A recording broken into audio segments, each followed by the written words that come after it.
안녕하세요. ECK 교육 함께해서 행복한 자녀교육법 진행을 맡은 한국진로조성센터 센터장 박에스더입니다. 만나서 반갑습니다, 여러분. 이 강의를 수강하신 여러분들 환영합니다. 그리고 여러분 정말 잘 선택하셨어요.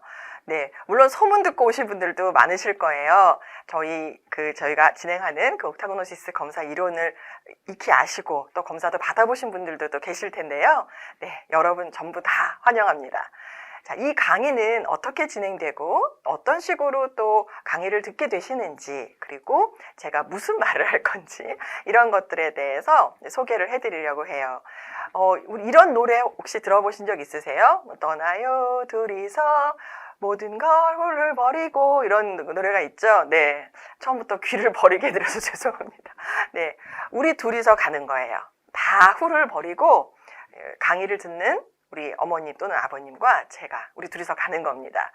여기서 모든 걸 훌을 버리셔야 돼요. 기존의 고정관념, 선입견, 또 내가 꼭 이걸 해야 돼 하는 어떤 집착, 이런 것들 다 버리시고 강의 편안한 마음으로 들으셨으면 좋겠습니다. 자, 제가 소개할 가족이 한 분 계세요. 한 가족이 너무 화기애애 보이시죠? 네, 우리 집에선 저런 일은 절대 일어나지 않아. 이런 분들도 계실 텐데요. 어머님, 아버님, 또 자녀분들, 또 자녀분 같은 경우 이제 외동도 있겠지만 형제자매가 있다면 그 형제자매들, 이 모든 가족이 행복해지는 비결, 비법, 이걸 좀 알려드리려고 해요. 뿐만 아니라 제가 이제 이 성향에 맞는 직업도 소개를 해드리겠지만, 저희 강의가 추구하는 바는 제목대로 함께해서 행복한 자녀교육법입니다. 함께해서 행복한 자녀교육법. 자, 어떤 내용들로 이루어질지 이제 한번 우리가 맛보기를 한번 해볼게요. 자, 먼저 이 전체 강의를 이루는 기조가 되는 이론이 있습니다. 옥타고노시스 이론인데요. 옥타고노시스 이론에서 개발된 옥타고노시스 검사, 이걸 토대로 해서 이제 성향들을 분석하고 진단한 내용으로 강의를 진행할 텐데요. 이 이론을 직접 개발한 제가 20년 동안 연구를 해서 교육학자 또 교육학 박사로서 이 연구를 하면서 정말 고생 많이 했습니다. 20년 동안 누적된 임상 사례가, 그러니까 이론만 갖고 이론이 이러니까 사람들은 이럴 것이야 라고 한 것이 아니고, 또 뭐 200명, 400명, 1000명을 대상으로 한 것도 아니고, 무려 10만 명이 넘는 분들을 대상으로 실제 인간의 임상을 본 거예요. 그래서 사람이 정말 이렇구나 해서 그거를 임상 사례를 가지고 이론을 접목해서 탄탄하게 만든 이론이자 또 거기서 노출된 검사입니다. 옥타그노시스라는 말은 옥타, 8이라는 뜻과 다이아그노시스, 진단하다의 그노시스를 따서 8가지 사고력을 기반으로 성향을 진단한다 라는 내용이에요. 여기 8가지 사고력을 기반으로 해서 성향을 도출해내는데요. 돈도 많이 들었습니다.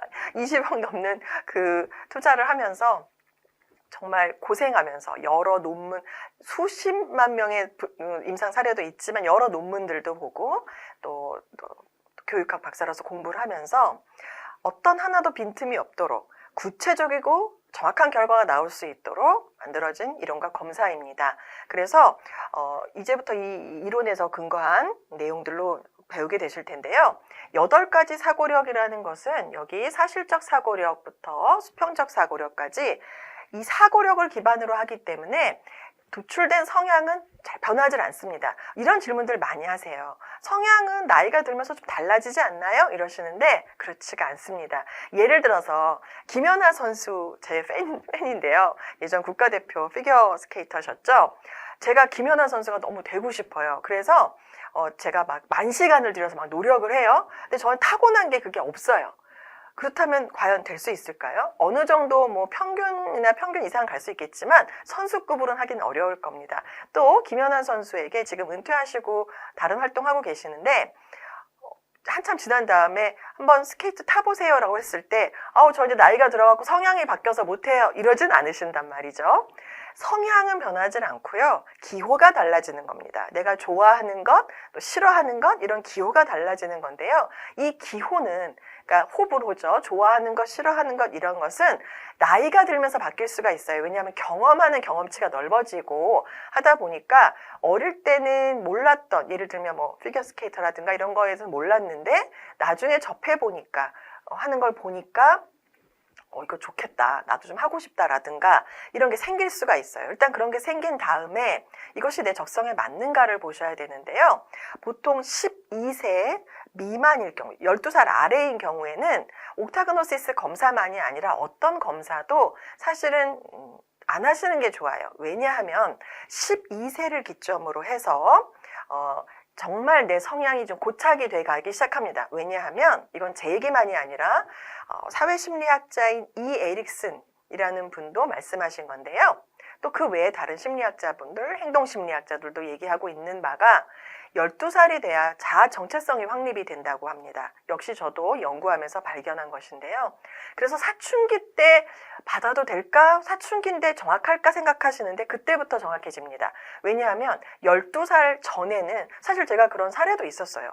10살 때 왔던 친구와 12살 지나서 중학교 때 왔던 친구인데 한 명인데 달라지는 경우가 있어요. 무슨 말이냐? 12살 전에는 자아 정체성이 아직 확립되지 않은 상태입니다. 그래서 내가 좋아하는 게 잘하는 건지, 잘하는 게 좋아하는 건지, 또 이걸 내가 좋아하는 게 맞는지 잘 구분이 안 될 수가 있고요. 그거를 밝히 알 수 있는 나이는 12세 이상부터입니다.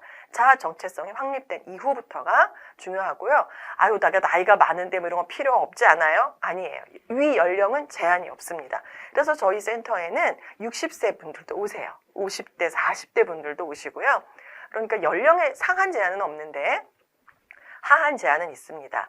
저희 검사만이 아니라 다른 검사들도 12세 이하 받으셨다면 다시 받아보시는 것을 좀 추천드립니다. 자, 그렇다면 이 검사를 기반으로 할 때 이 사고력은 어떤 역할을 하느냐? 공부를 좀 결정을 해요. 여기서 공부라고 하는 것은 학교 공부도 들어갑니다만 자신이 적성에 맞춰서 갔을 때 직업적인 공부.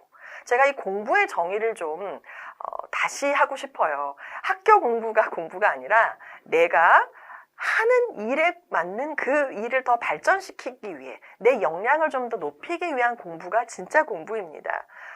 다른 이제 뭐 예를 들자면 아까 말씀드렸던 그 김연아 선수 예를 다시 들자면 그분에게 공부는 정석 문제를 하나 더 풀고 영어 단어 더 외우고 뭐 국어 문제를 풀고 이런다기보다는 연습을 더 하시는 게 공부겠죠. 그래서 공부라는 것을 너무 학교 공부로만 이렇게 축소시키지 마세요. 여기 사고력에서 공부를 결정한다는 것은 본인 성향에 적합한 그 일을 했을 때 역량을 더 향상시킬 수 있는 공부를 말합니다. 물론 학교 공부가 맞는 친구들도 있어요. 공부도 재능이니까요. 학교 공부도 재능입니다. 그래서 그쪽에 재능이 있는 친구들은 당연히 공부를 더 하셔야 되겠고 그 다른 쪽에 재능이 있다면 그 다른 쪽 재능을 활용해야 되겠죠. 그때 필요한 공부, 그 재능에 맞는 공부를 하시면 되겠습니다. 자, 여기 15가지 성향을 소개하고 있는데요. 여기 이름을 보시면은 소통형, 교육형, 이름이 굉장히 쉽지요. 네. 15가지 성향 유형의 명칭을 정할 때 저는 이렇게 쉬운 명칭으로 명명을 하게 되었습니다. 이 이름만 들어도 어떤 스타일이겠구나 짐작이 가실 수 있도록 그 성향의 가장 유력한 특징을 뽑아서 이름을 지었는데요. 우리 시중에 많이 있는 검사들이 있죠. MBTI라든가 뭐 홀랜드 검사 이런 검사들이 다양하게 있는데 대부분 알파벳으로 구성이 돼 있어요. 그러다 보니까 뭐 ENTJ 하면 이게 뭐지? 언뜻 들어서는 잘 모르시잖아요. 들어가서 이게 이거구나 설명을 듣기 전에는요. 근데 저희 옥타그노시스 이론에서 도출된 옥타그노시스 검사로 밝혀질 수 있는 성향들은 이름만 들어도 딱 아실 수 있도록 예를 들어서 교육형, 누군가를 가르치는 일이구나. 가르치고 교육하고 교사, 교수일까? 이렇게 생각이 되실 수 있도록 그 성향의 가장 유력한 특징들이 성향 이름 속에 들어있습니다. 보통 한 사람이 딱 한 가지 성향만 갖고 있지는 않아요.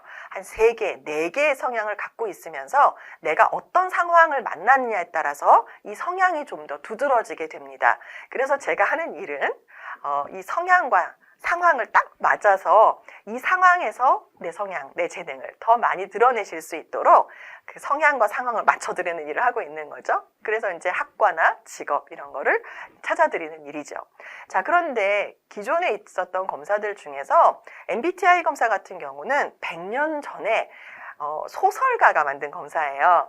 이 소설가 분이 이제 모녀가 만드셨는데, 어머님은 이제 교수로 재직하고 계셨는데 이런 쪽 교육학이나 뭐 심리학 이런 쪽 교수님은 아니셨고요. 따님이 소설가셨는데, 그때 100년 전에 융이라는 심리학자가 쓰신 그 융이라는 분은 심리학자이기도 하지만 정신분석학 의사이기도 하십니다. 그분이 쓰신 성격 유형론이라는 책을 읽고 너무 감동을 받으신 거예요. 그래서 따님한테 이 책을 주면서 이 책 너무 좋다, 읽어봐라. 그러시고 나서 이제 이 책으로 뭘 좀 만들어 볼까 하셔서 이제 개발된 검사다 보니까 이거는 아주 오래됐고, 그리고 심리학자나 뭐 교육학자가 만든 검사가 아니다 보니 문항들이 이렇게 보면은 좀 내가 이거 나한테 왜 물어보는구나 짐작이 가도록 좀 구성이 되어 있는 문항들이에요. 그러다 보니까 이렇게 대답하면 이런 결과가 나올 거야 하고 대충 유추가 되거든요. 근데 그런 검사들은 내 진짜 적성을 알기 위해서는 조금 부족한 면이 있어요. 그래서 그런 한계를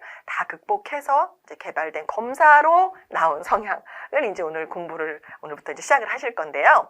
그러다 보니까 이제 저희가 만든 옥타그노시스 검사에는 이걸 나한테 왜 물어보지? 이렇게 대답하면 무슨 결과가 나올까? 전혀 아실 수 없도록 아주 교육과학적으로 구성이 되어 있습니다. 그래서 문항을 보시다 보면 이제 미술 작품이 나오는 문항들도 있어요. 그거는 미술을 잘하냐 못하냐 이런 걸 물어보는 게 전혀 아닙니다. 그래서 내 사고력을 기반한 뭐 기분에 따라서 달라지는 것도, 내 상황에 따라서 달라지는 것도 아니라 나한테 원래 있는 이 DNA, 이 사고력에서 기반한 거기 때문에 내 적성이 왜곡되지 않고 그대로 드러날 수가 있지요. 자, 그렇게 해서 이 15가지 성향을 이제 공부하시면서 우리 아이 성향은 어떨까? 이 성향에 맞는 직업은 뭘까? 이런 것들을 이제 배우시게 될 거예요. 자, 옥타그노시스 검사 너무 길죠, 이름이. 그래서 옥스라고 줄여서도 말씀을 많이들 해주시고 계셔서 저희도 옥스라고 부르고 있습니다. 일본의 이 검사가 이제 수출이 돼서 일본에 있는 동경에 있는 대학생들하고 청소년들이 쓰시는데 그분들은 옥스라고 부르셔요. 그리고 이제 미국에도 나갔는데 이제 영어로 번역된 거에도 이제 옥스라고 줄여서 나가기도 합니다. 자, 저희가 이 검사랑 이 이론들은 선생님만 아시는 거 아니에요? 라고 생각하실까봐 제가 자랑질을 좀 하려고 해요. 이렇게 하는 이유는 정말 우리 잘했어요 이게 아니라 이렇게 신뢰도가 있는 내용들을 배우시니까 잘 들으시고 도움이 많이 되실 거라는 확신을 드리기 위해서 잠깐 소개를 해드리는 거예요. 이렇게 GS건설이나 성균관대학교, 다른 교육청, 그리고 학교, 이런 재단들에서 저희 검사하고 이론을 많이 쓰고 계시는데요. 그리고 이렇게 강연도 들으시고요. 그래서 신입사원들 직무 배치할 때, 그리고 고등학교에서는 이제 고교학점, 이제 교과목, 내 적성과 내 성향에 맞는 교과목 선택할 때, 또 대학교에 들어가신 대학생들은 내 전공이 적합한지, 복수 전공은 어떤 걸 하는 게 좋은지, 또 졸업 후에 취업을 할 때 어떤 방향으로 나아가야 될지 이런 것들을 보시게 됩니다. 저희는 세계 곳곳에서 오세요. 그래서 영어 컨설팅도 진행하고 있습니다. 한국어를 못하시는 외국인들이나 외국에서 태어나셔서 한국어를 못하시는 한국분들 대상으로 이렇게 컨설팅도 해드리고 있는데요. 정말 모스크바에서도 오시고 파리 이런 데서도 오시고요. 굉장히 각 곳에서 찾아오고 계십니다. 자, 이렇게 받으신 분들이 너무 잘 받았고 정말 내가 미처 몰랐던 것을 알게 됐고 진짜 내가 어떻게 살아야 될지 안개가 거쳤다 이런 말씀들을 많이 해주세요. 이런 이제 여러분들, 아까 10만 분이 넘으셨잖아요. 10만상 연구 사례 외에 진행된 또 2만 5천 명들의 많은 분들이 이렇게 도움을 많이 받으셨어요. 그거를 오늘 여러분 공부하시는 거예요. 자, 여기 이제 일본 학생들이 지금 하고 있네요. 이 검사는 일본으로도 이렇게 수출이 돼서 일본 학생들도 쓰고 있고 영어로도 번역이 돼서 사용되고 있습니다. 저희 센터에서는 이렇게 진로를 찾아서 이렇게 잘 가신 분들, 내가 정말 이 이론을 가지고 공부를 하고 이 성향에 맞춰서 이쪽으로 갔더니 진짜 행복해요 하시는 분들에게 이제 장학금도 드려요. 물론 안 행복해요 해서 안 드리는 건 아니고요. 저희가 그 소감, 수기 같은 거를 공모도 하고 또 정말 잘 되신 케이스들 해서 청소년, 대학생, 성인들 이렇게 나누어서 이렇게 장학금도 해마다 드리고 있습니다. 자, 제가 이런 일을 하다 보니까 좀 상을 좀 많이 받았어요. 그래서 고객들 만족했다, 정말 좋다 이런 상도 받았고, 이렇게 위클리 피플이라는 그 잡지의 표지로 저 맞아요. 자꾸 이렇게 뚫어지게 보고 계세요. 지금 갑자기. 네, 저 맞아요. 영상과학기술의 힘을 많이 빌렸습니다. 네, 하지만 저는 맞습니다. 이 얼굴 보지 마시고 밑에 내용이 중요한데요. 그만큼 옥타고노시스 검사와 이걸 통해서 적성을 찾으신 분들이 많으셨고 또 좀 이렇게 장학금도 기여하고 하는 것들을 좋게 봐주셔서 제가 기사에도 좀 나게 됐습니다. 이렇게 커버에 실어주셔서 너무 감사한데 오늘부터 이제 이걸 배우시는 거예요.